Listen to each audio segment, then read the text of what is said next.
Hey everybody, Mr. Regan here, and today we're going to be looking at how we'll be creating our bug histogram prediction to show what our variations and the distribution for those variations will look like when we relocate our bug population to the environment we need them to go to. So we have the medicines to combat the most important disease that we identified a while back.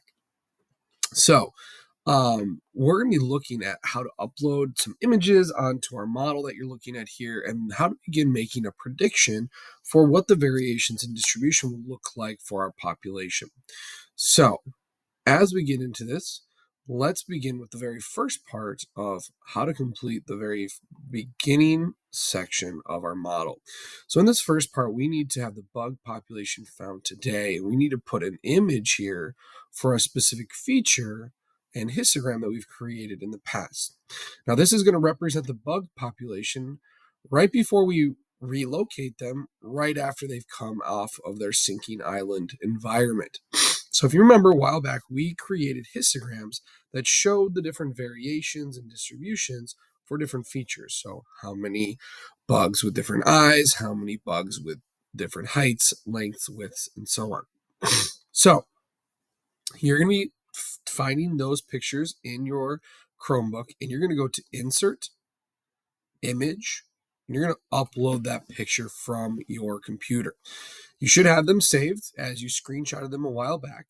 And when you click on that, you'll then find wherever your picture is. Make sure you're in Images, make sure you're in Pictures, and you'll upload that picture of that specific feature.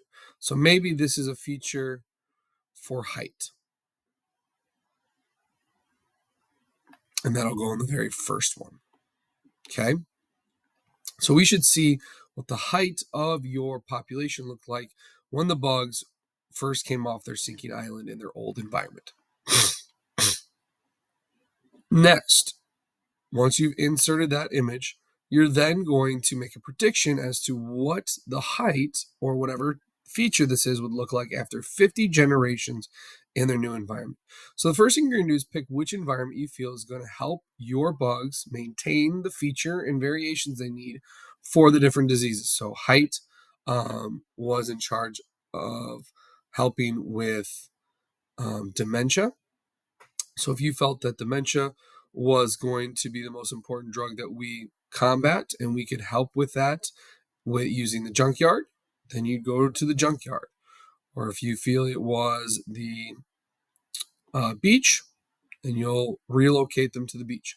We're first going to drag the environment underneath the generations to show where they'll be living for 50 generations. After you do that, you're then going to predict which of your traits will be adaptive and non-adaptive.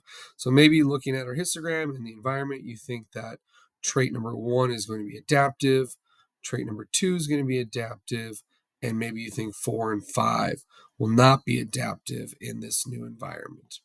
That's fine, whatever you think. Then you're going to make a prediction as to what the variations distribution will be. So maybe you think trait 1 will increase greatly. You'll have their distribution be very high. Maybe you think the second one is an adaptive trait, but it won't be as adaptive. So maybe you make it high, but not as high, and so on and so forth. Your non-adaptives being low and possibly not even there. So in this histogram, I've now shown that if this was the feature for height in the new desert preserve, if they were to live for 50 generations, these would be my adaptive and non-adaptive traits, and these would be the distribution after 50 generations of living there. So take a second. Do you understand how to go about inserting an image to show the variations in distribution when they first came off the island? This is what we did for phase 1. Do we understand how to make a prediction in the modeling tool? Make sure you reach out if you need help. Otherwise,